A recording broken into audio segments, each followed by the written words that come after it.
This video supplements the one below. Check it out if you haven't already. I typed in Bible plagiarism so I could promote this video, and I found this video. Because it was only through identifying the differences between the two Genesis accounts that I could then spot the similarities between one of these narratives and the pagan polytheistic creation epic. When I was first sat there at the Kingdom Hall, it seemed obvious to me that the first story ended at Genesis chapter 2 and verse 3, and the second story began in chapter 2 and verse 4.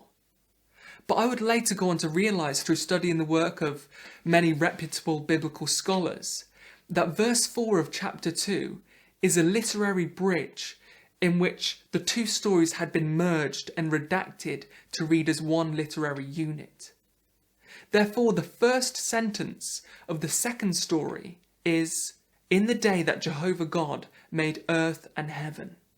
With those first few introductory words, the second creation narrative differs from the first in three key areas: the length of creation, the name used for the deity, and the focus of the story. As a Jehovah's Witness, I was well aware of the translation and the meaning of the term day, which is Hebrew yom, a period of time, can both mean a literal 24-hour day, but also an unspecified length. Even though I was aware of this translation and meaning, it didn't satisfy me. This guy says the Bible contradicts itself, yet he contradicts himself by saying that yom can mean more than day. It can also mean time. He then says that that fact doesn't satisfy him. It didn't satisfy me. As if his feelings could overcome facts. Imagine if he said, "It doesn't satisfy me that dawn can be figurative." But it could be, whether he likes it or not, such as, "It's the dawn of a new era." He then contradicts himself again by claiming that the Bible contradicts itself by using yom, when he had just finished pointing out that it can also mean time, by which interpretation there is no contradiction, but he insisted there had to be, even though he proved there wasn't. Now, Biblical Hebrew has about 8,000 words, compared to English, which has over 450,000 words, because they have Germanic and Latin terms for almost everything that is of daily farm life, for example, or examples. Therefore, a word in Hebrew is more likely to have more than one meaning than a word in English or an equivalent, such as day. Even the English word day has more than one meaning. It can mean era also. Why would the author who composed this lengthy account work so hard, put in so much time and effort to outlay a 7-day creation story, to then immediately contradict themselves and confuse the reader? You're confusing yourself. And no, there is no contradiction. Let me review the two chapters. Genesis chapter 1. In the beginning God created heaven and earth was without form and void, darkness on the deep.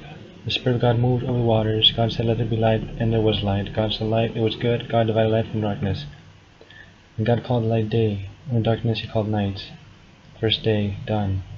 And God said, "Let there be a firmament in the midst of the waters."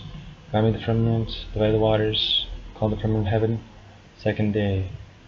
Then let the waters under the heaven be gathered together, and dry land appeared, Pangaea, and it was so. And God called the dry land earth, it was good, seeds also. Then grass, fruit tree, seeds, and then there's the third day, and then let there be lights, the stars, and the moon, and the sun, and they're good. And then that was the fourth day.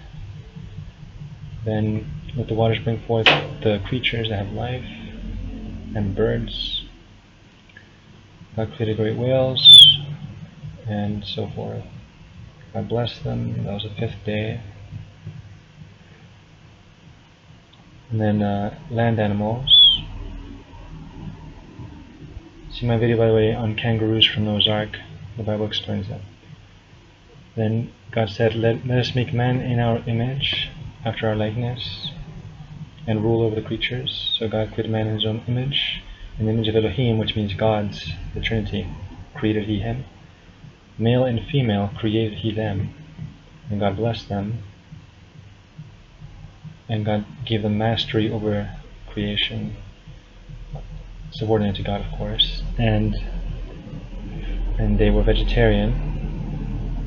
And that was the 6th day. The 7th, God rested, of course. So we see here, chapter 1. It's a summary. And it's focused on the entirety, the big picture. But then chapter 2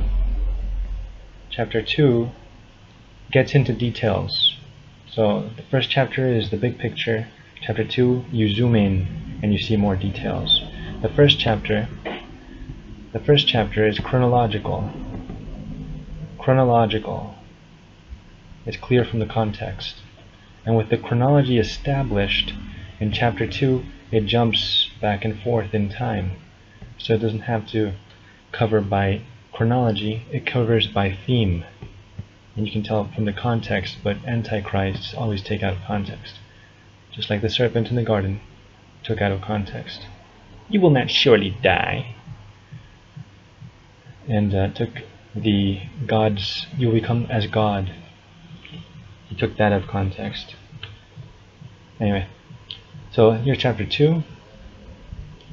This is the conclusion of chapter 1, which the people who organized the Bible put it in the wrong chapter or whatever. So God rested on the 7th day, and God blessed that day. Hold on.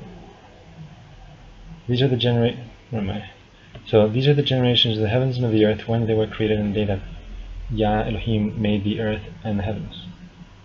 So this guy says that this is the beginning of chapter 2, or the second account of the story, which he thinks is a different story because he wants to believe that. So it begins, in the day that Yah made the earth and the heavens, as has already been established and as he has already admitted, Yom in Hebrew can mean time. So it doesn't mean a literal day, because the first chapter made it clear that the earth and the heavens, that when plants were made, it was not at the same time as the earth and heavens. So this means time, according to context. So there is no contradiction here, as he claimed. He contradicted himself. He admitted that Yom means time, not just 24 hours. But then he backpedaled. Nonsense, absolute nonsense. So the second account says, God had not caused it to rain, so as you can see, it's adding details to what has already been established. Therefore, the focus is not chronology, the focus is adding details. So it's a good way to have Genesis explained, the beginning explained. You don't digress too much in the first chapter, but in the second one you fill in some of the questions. You answer some of the questions as to, for example, how woman was made. Later it says there went up a mist from the earth and watered the whole face of the ground, and Yah Elohim formed man of the dust of the ground and breathed into his nostrils the breath of life, and man became a living soul. Of course, he wasn't a ginger. And Yah planted a garden eastward in Eden, and there he put the man whom he had formed, and out of the ground made Yah to grow every tree that is pleasant to the sight. Now, here it says that God formed man, right? It said God formed man. Later it says that from the ground made God to grow every tree. Now,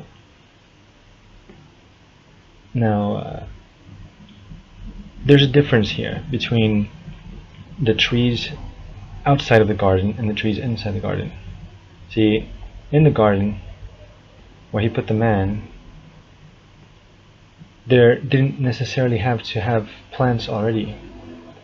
See, after he planted the garden, where he put the man, then he made plants grow there. So, again, let's go back to chapter 1. When were the plants made?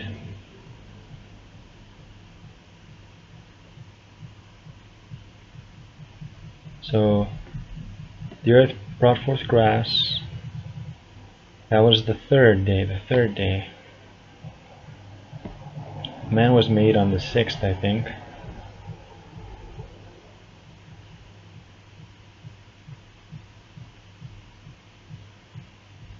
The 6th day,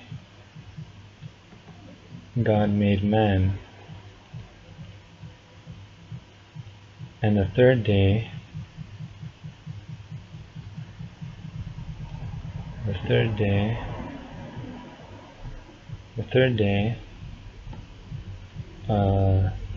the earth brought forth grass. The third day, here it says, it doesn't even say which day it was made, it just says that God did it. God put Adam in the garden and told him, don't eat from the forbidden tree or you will die. And then it says, and out of the ground God formed every beast of the field and brought them unto Adam to see what he would call them. So here it says animals were made after Adam, but in chapter 1 it says Adam was made in the 6th day, animals were made in the 5th. Let me check 5th. Where is this? So let the waters bring forth the creatures. God created great whales, etc. God bless them. And then the land animals were made, and that was when?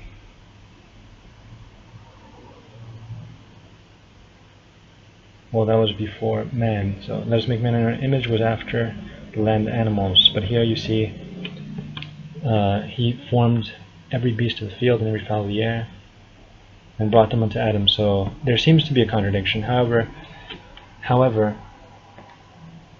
there isn't a contradiction, because there were no animals in the garden. There were animals outside of the garden. See, you didn't think outside the box, atheists. You didn't think outside the box, antichrists. But when you see that, then you see there is no contradiction. So God made animals on the earth. Then he made Adam. Then he put him in the garden. And since there were no animals in the garden, God put animals specifically for the garden. Therefore, there is no contradiction. You just can't think outside the box, people. You just can't think outside the box. You refuse to think outside the box. You want the Bible to be wrong, because the Bible is inconvenient for your selfish agenda to do whatever it is that you want to do that is selfish. I mean, anyway. So, yeah, there's no contradiction there. So, and then Adam lost from his chest, and then God made breast creatures with big tits. Well, not creatures, one. So apparently Adam used to have breasts, which is weird, but it's a symbol for how, well, I won't get into that now. So there you go. There is no contradiction. People just take out of context and inject meaning into the Bible that isn't there. Voila, voila. Oh, I love the Bible. I love knowing our origins, and I love not being a racist macroevolutionist who believes that we come from subhuman blacks, which is impossible because the mind is free to think, therefore it's not a slave to physics, therefore it's not physical, therefore genetic evolution can never make us smarter or dumber, therefore we could never have come by evolution from intellectually inferior creatures like so-called Lucy, which is a reference to Lucifer, so-called. And that's the author of your myth, atheists. Ha ha ha.